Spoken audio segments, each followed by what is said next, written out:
एक बार फिर से कक्षा 8 के सभी विद्यार्थियों का आपकी हिंदी कक्षा में स्वागत है। मुझे उम्मीद है कि आप लोग स्वस्थ होंगे और अपने नए सिलेबस और नई किताबों को पढ़ने के लिए बहुत ही एक्साइटेड होंगे। तो शुरू करने से पहले मैं आपको बता देती हूँ कि हमारा जो चैप्टर 1 है वो कंप्लीट हो गया है और उसके असाइनमेंट जो है वो आपको एक कॉपी में नीट एंड क्लीन वर्क के साथ में लिख के कंप्लीट करना है। आपका जो रिटर्न वर्क है वो आप घर पर बैठकर आराम से सफाई से पूरा करें अपनी नोटबुक में। तो हम शुरू करते हैं हमारी आज की कक्षा। जैसा कि आप लोग सभी जानते हैं कि जब हम जन्म लेते हैं तो कुछ रिश्ते ऐसे होते हैं जो हमारे जन्म के साथ ही हमारे साथ जुड़ जाते हैं। जोर से इन रिश्तों को हम अपनी आत्मीयता के साथ जीवन भर पूरी सहजता के साथ निभाने की कोशिश करते हैं, किंतु कुछ रिश्ते ऐसे होते हैं जो हम खुद जन्म लेने के बाद, समझने के बाद और अनुभव करने के बाद में बनाते हैं। और ये रिश्ते ऐसे होते हैं जिनमें कोई सीमा नहीं होती, कोई शर्तें नहीं होती, कोई दिखावा नहीं होता। तो आज मैं ऐसे ही एक रिश्ते के बारे में आपसे बात कर रही हूँ और वो रिश्ता है दोस्ती, जिसको आप मित्रता और फ्रेंडशिप भी कहते हैं। आज का जो पाठ है साइन, जो कि उनके रचयिता है हिमांशु जोशी, उन्होंने मित्रता के जो भाव है जो मित्रता के वो व्यक्त करते समय उन्होंने ऐसे ऐसे जो कहानी के अंदर पात्र गढ़े हैं, उनसे आप महसूस करेंगे कि मित्रता हमारे जीवन में कितना कुछ लेकर आती है। अगर सच्चे मित्र आपको मिल जाते हैं अपने जीवन में तो एक ईश्वर के वरदान से कम नहीं है। तो पाठ को शुरू करने से पहले हम देखते हैं कि वाकई में मित्रता है क्या और मित्र कैसा होना चाहिए। हम सब अपने मित्रों से प्रेम करते हैं, एक दूसरे के सुख दुख में हम काम आते हैं। सच्चा मित्र वही है जो साईं की तरह आपका साथ जीवन भर निभाता है। यह पाठ ऐसे सच्चे मित्र की कहानी है जो अपने मित्र की मृत्यु के बाद भी उसके कर्तव्यों को पूरा करने का वचन निभाता है। तो सचमुच में मित्र की पहचान हमारे दुख के समय ही हमें महसूस होती है कि सच्चा मित्र, वाकई में हमारा सच्चा मित्र कौन है। तो जो कहानी है वो मैं अपने शब्दों में आपको सुना रही हूँ। कहानी के मुख्य बिंदुओं पर आपको गौर करना है, क्योंकि मुख्य बिंदुओं के आधार पर ही हम आगे प्रश्नों पर चर्चा करेंगे। तो कहानी है एक ऐसे परिवार की जो बहुत ही दुख में है। कहानी है एक ऐसी पत्नी की जो अपने छोटे छोटे बच्चों के साथ में रह रही है और उसका जो पति है वो बाहर विदेश में है, अफ्रीका में है और पत्नी खुद बीमार है और जो पति है उनका काफी लंबे समय तक कोई हालचाल पत्नी को मालूम नहीं चला है। काफी लंबे समय बाद पति का एक पत्र आता है जिसको पढ़कर पत्नी बहुत दुखी होती है। पत्र पे लिखा है कि मैं यहाँ पर बहुत बीमार हूँ, मेरा रोग जो है काबू से बाहर हो गया है।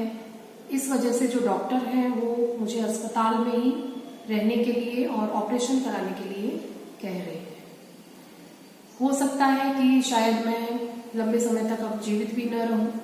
तो पत्नी अपने पति के इस पत्र से बहुत दुखी होती है और ये सोचती रहती है कि आगे उसका भविष्य कैसा होगा। इसके बाद में पति का कोई पत्र उसे प्राप्त नहीं होता है।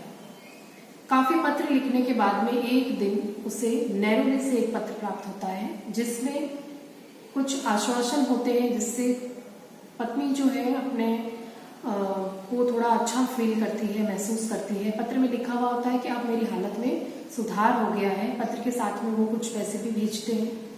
धीरे धीरे ये पत्रों का जो सिलसिला है वो चलता रहता है और पत्र के साथ में कुछ रुपए भी आते जाते हैं।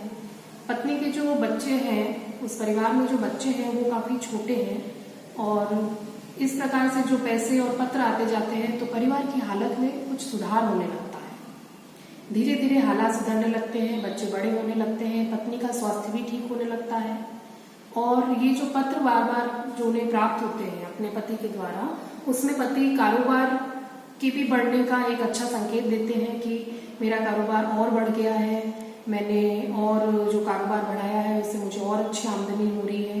कुछ ही समय बाद मैं जल्दी ही आप लोगों से मिलने के लिए आऊँगा।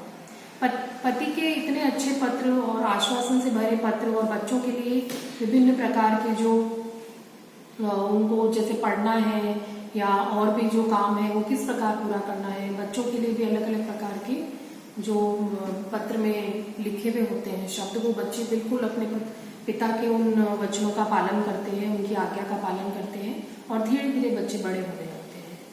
सबसे पहले उनकी जो लड़की होती है जिसका नाम तनु होता है वो बड़ी हो जाती है, 18 वर्ष की हो जाती है। और जो पुत्र होता है जिसका नाम अज्जू है इस कहानी में, वो भी अब बहुत धीरे धीरे अपनी कक्षा में प्रथम आने लगता है, पढ़ाई में अव्वल होता है, खेल कूद में होशियार होता है। इस प्रकार से बच्चे भी बहुत अच्छे होते हैं और अपने माता पिता की पूरी आज्ञा का पालन करते हैं। तो इस प्रकार से उस परिवार के जो कष्ट के दिन होते हैं वो धीरे धीरे दूर होते जाते हैं और इस प्रकार से चिट्ठियों का आदान प्रदान आपस में चलता रहता है। धीरे धीरे एक दिन वो भी आता है जब जो पुत्री होती है उनकी विवाह के लायक हो जाती है और उसके लिए वो लोग वर की तलाश करने लगते हैं। अब जब वर ढूंढ रहे हैं तो वर भी इतना आसानी से सर्वगुण संपन्न अच्छा खाता पीते परिवार का, अच्छे घराने का उन्हें मिल जाता है, क्योंकि जो लड़की के ससुराल वाले होते हैं उन्हें ये भ्रम होता है कि लड़की के जो पिता है वो अफ्रीका में बहुत धन कमा रहे हैं, तो बहुत ही सहजता से उस लड़की का रिश्ता उस परिवार में तय हो जाता है। विवाह की जो तिथि होती है वो भी निश्चित हो जाती है, क्योंकि घर का माहौल जब विवाह में होता है तो बहुत ही खुशहाल हो जाता है, लोग खुश रहने लगते हैं। तो इसी प्रकार से उनके पिता का फिर से पत्र प्राप्त होता है कि मैं जल्दी ही विवाह में उपस्थित हो जाऊंगा और उन्होंने अपनी बच्ची के लिए गहने, कपड़े, सब जो वस्तुएं हैं शादी में उसे जो उपहार देने हैं वो सब उन्होंने तैयारी कर ली है और जल्दी ही वो अपने परिवार से मिलने के लिए आएंगे और शादी में शामिल होंगे। लेकिन इसी बीच में एक पत्र फिर से उन्हें प्राप्त होता है कि उनका जो कारोबार है, जो नया कारोबार उन्होंने शुरू किया है, उसमें जो मजदूर हैं उन्होंने हड़ताल कर दी है।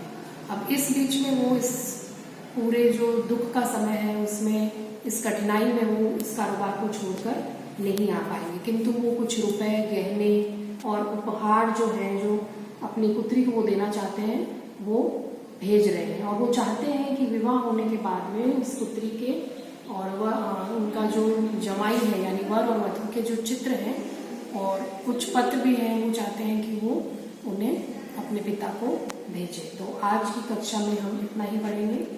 जो आधी कहानी जो है वो मैं अपने नेक्स्ट वीडियो में आपको सुनाऊंगी। तो अभी के लिए बस इतना ही।